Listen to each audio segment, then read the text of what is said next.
తులసి 4 దిక్కుల్లో ఏ దిక్కున ఉన్నా ఇంటికి చాలా మంచిది. అయితే ఈ 4 దిక్కుల్లో తూర్పు వైపు ఉంటే సౌభాగ్యవతులుగా ఉంటారట స్త్రీలు. ఇక పడమర వైపు ఉంటే ధనం ప్రాప్తిస్తుందట.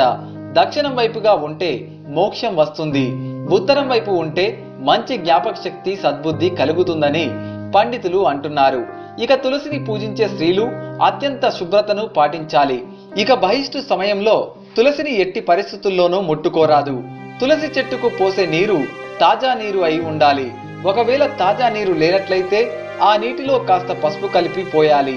మరీ ముఖ్యమైన విషయం ఏంటంటే, మీరు తులసి చెట్టుకు దగ్గరలో తలదువ్వుకుంటే ఆ వెంట్రుకలు గనక పొరపాటున తులసి చెట్టుకు చుట్టుకుంటే మీరు అనారోగ్య సమస్యలతో మంచాన పడి అష్ట కష్టాలు పడతారని అంటున్నారు.